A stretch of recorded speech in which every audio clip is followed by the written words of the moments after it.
This time on Ask Rad Rat, we're talking about what video parts were ahead of their time and a bunch of other questions too. Let's do it.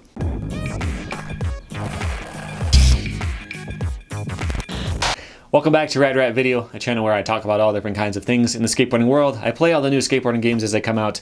I review older games. I teach tricks. I show you all kinds of weird stuff and answer your questions on this series. You can go to radratvideo.com and submit your question if you want it to be in a future episode.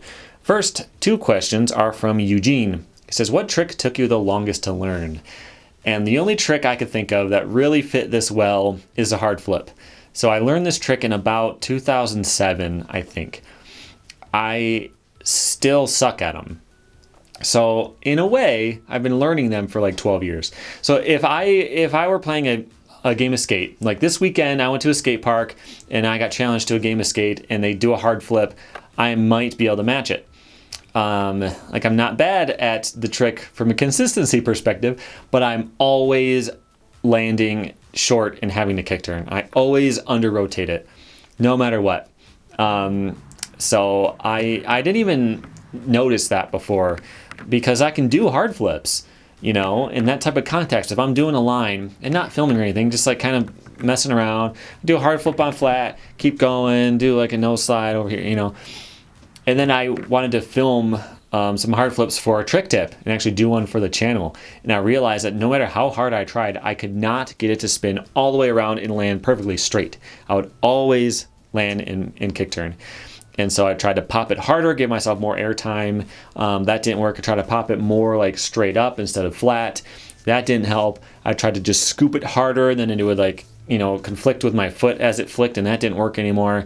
I tried to have my body facing more forward so that I can clear my foot more as it flicked, and that worked, but then the board lands over there. You know, like every problem you can have with a hard flip comes up, and the delicate balance that I found that actually works doesn't work well. So I will eventually learn that trick and land it clean, and when I do, it'll have been 12, 13, 14 years of me actually doing the trick. So that was my best answer for that one. Your second question was, are there any tricks you avoided? A few of my friends have 360 flips on lock. It's a trick that they say I should be able to do pretty easily, but I've honestly never really tried it. It's a bit intimidating to learn a trick that everyone else can do so well. I was in that exact same spot with that exact same trick. I generally avoided things that everyone else could do, not necessarily because I was like a hipster and I wanted to do weird stuff. It was because I didn't want to compete. So like, this guy has the best 360 flip, this guy has the second, third, fourth best. Well, I'm not on that list because I'm on the list of guys who can do the, you know, pressure flip or an impossible or something like that. But none of these guys did pressure flips or impossibles. So I was number one on these lists because there was no competitors, right? And, you know, if everyone can do a 360 flip and I'm doing an impossible, it's also more impressive because they think it's harder because they can't do it, you know? And it was just that I didn't want to be on that list somehow, you know? It was just this weird mental thing that I had. So it wasn't just with 360 flips. It was like, how many decks can you ollie? That was a big thing. It probably still is. How many decks can you ollie over? We'll stack up all of our boards. I can do 3, he can do 4, you know? I think the most decks I've ever ollied is 1, although to be honest, I only ever had one friend who could skate. So I didn't have access to a lot of boards, but that was just something I wouldn't do because that would be the same thing. It's like a thing you can measure of how good you are at this. And if I have to be placed on this list and I have to rank compared to, you know, everyone else, I'm going to be at the bottom. Probably I know I will because I suck, you know, like that type of thing. So I wouldn't try to ollie over boards. I would try to do like a hippie jump, or I would try to boneless over something. And again, I'm number one on both of those lists because no one else tried it. So I would definitely recommend that you go ahead and just learn the trick. If you wait, you are going to suck at them compared to your friends. They're going to be doing them up steps and into manuals and to fakie and transition, and you're still going to be deciding that you should learn it. I would just do it now, and eventually you can decide if you can do the trick and you hate it, then fine, don't do it anymore. But at least learn it and figure out where it fits into your skateboarding, if at all. Don't make choices based on what you do, based on what other people do. There's a reason a 360 flip is popular. It's because it's a cool trick and it's good. So yeah, I've been there, but don't be like me. Okay, next question is from Caden. He says, what is the future for freestyle skateboarding? Will it become more bigger, like back in the 80s, and will people start to notice it more? I think so. When I first started skating freestyle, there were a couple reasons why I did it. First of all, it was all I could do. I had a driveway, I was on a dirt road, you know, there was a waxed curb in my town and a 3-set that you kind of couldn't skate because it landed right into the driveway of a gas station. So there's lots of traffic all the time. Some people I knew ollied down it before, but like that was it. There was a couple of stairs and a curb in my town. But I couldn't skate there anyway because I live pretty far from the school, so I had to take the school bus. So I couldn't just skate around town and then get home somehow, you know? So it was really difficult to do anything that wasn't in my driveway. I did build a box, and I built a ramp after a while too. But freestyle fits that location just fine. You can do as much freestyle there as you can anywhere else. So like, I really like that. So like I really got into freestyle, and I feel like I kind of took to it, you know, like it made sense to me. I could figure out the technical parts of it and how you mix this in with that. That really appealed to me once I got into doing it. But the thing was, it was really hard to learn about freestyle because you couldn't buy a trans world. You know, this was like 2001 when I started. 2002, 2003, I was learning about this stuff. You couldn't go to like Barnes & Noble, buy a trans world, and see a trick tip for how to do a Casper, you know, like that stuff wasn't in there. You had to learn it from the old guard, the older guys who used to freestyle. Some of them were online, and you know, you had to be part of this inner sanctum of a secret forum on the internet where people would talk about this stuff because there's no other way to learn it. And Tony Hawk 3 and 4 had some freestyle tricks. A few of them named wrong, which was a huge thing that everyone complained about on the forums back in the day, but you had to learn about it through knowing where to be and who to know and who to ask. And there were freestyle videos that came out, but you had to buy the tape or the DVD from a company somewhere. It wasn't like streaming online. There was no YouTube. So nowadays that you can just type in freestyle skateboarding and you can see stuff, you can see me doing it, you can see all kinds of other pro freestyle skaters. It's a lot easier to get into it. And you can have groups. There used to be a Facebook group. I don't know what happened to it, but there was a freestyle Facebook group. You could send stuff to your friends. You can learn about freestyle a lot easier. So I think that it can't die now because it's fun. People will enjoy doing it if they try it. So it will survive because there is information about it now. I don't think it's ever going to be big and popular again, because it's just not as impressive as seeing somebody grind a 50-stair handrail, you know? You have to know about freestyle to be impressed by freestyle, you know? Like, how hard is it to flip the board and then land it in a Casper or land it on the truck? Is that much difference? Like, you have to know a little bit about freestyle to get into it, and I think that's an obstacle. I don't think that freestyle is ever going to be huge and mainstream in skateboarding because of that, but it's going to have its own following and it's going to be able to stick around because of the internet.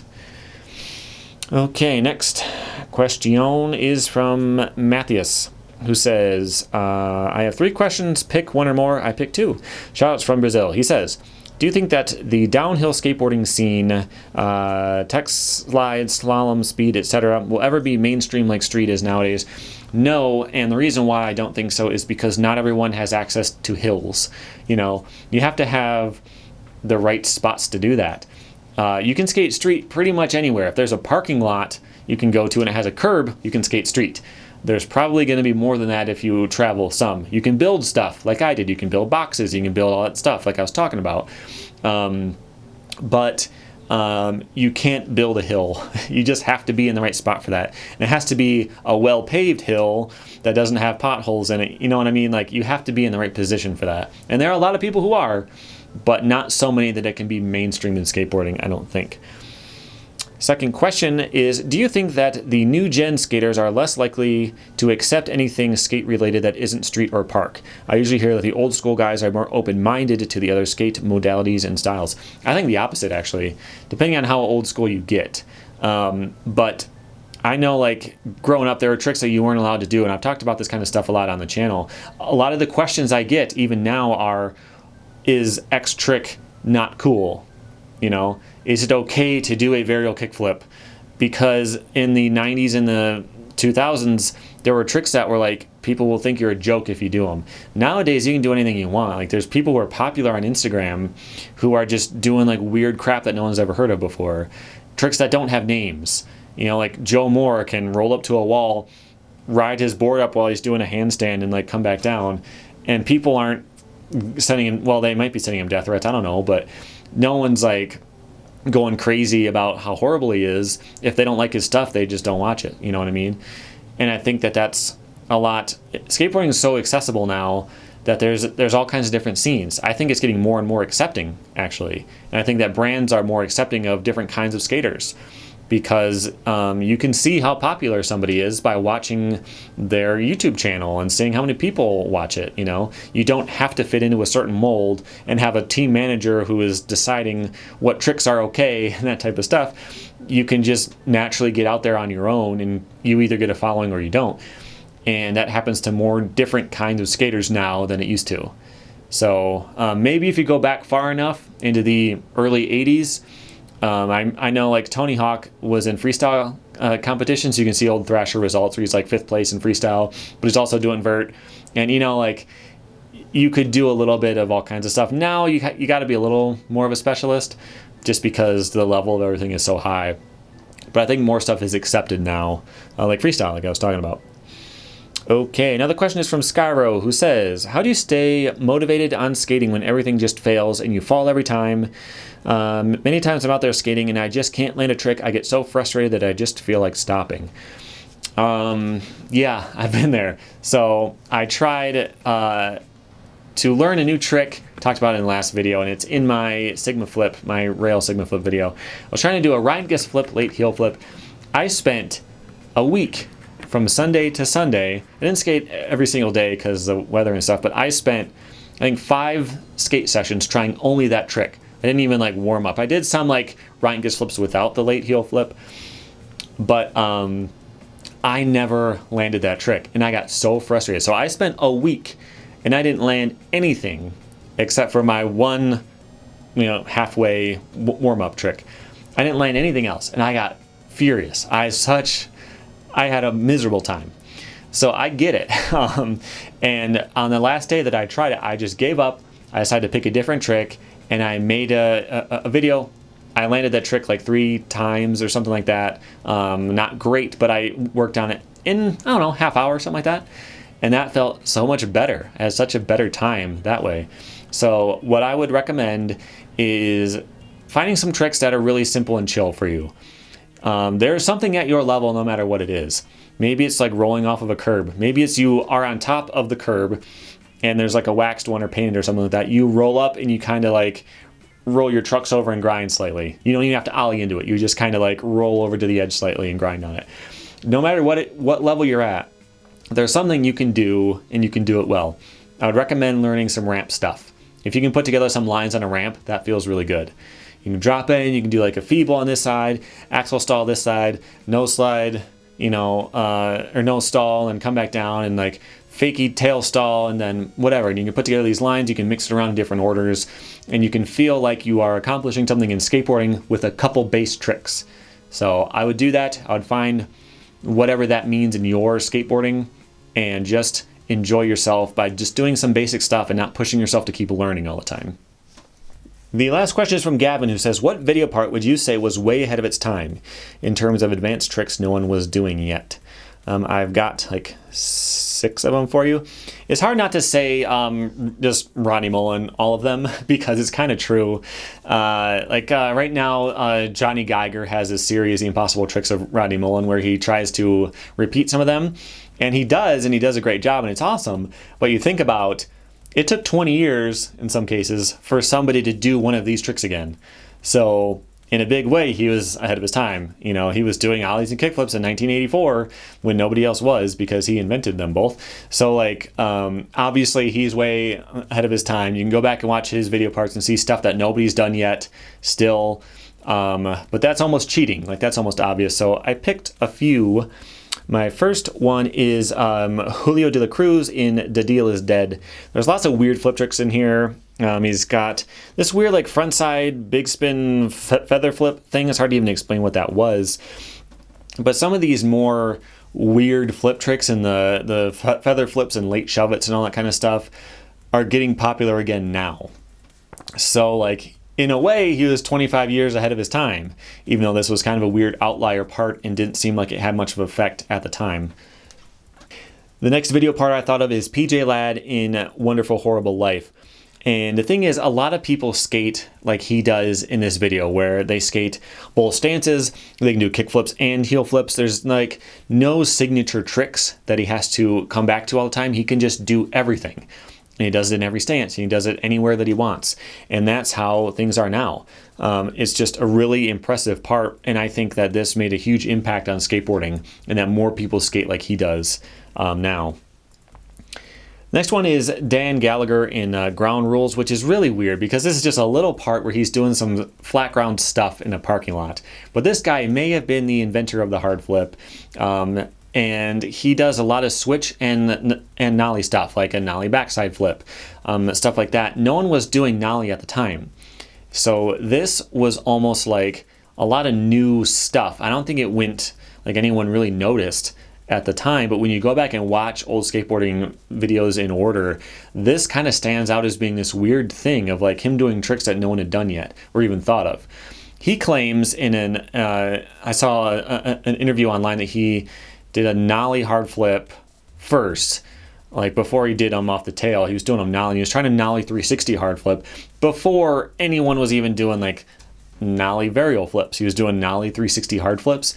That's not on video. That's not proven anywhere. But this video part, I think you get a little glimpse of the fact that he was doing stuff that nobody else was.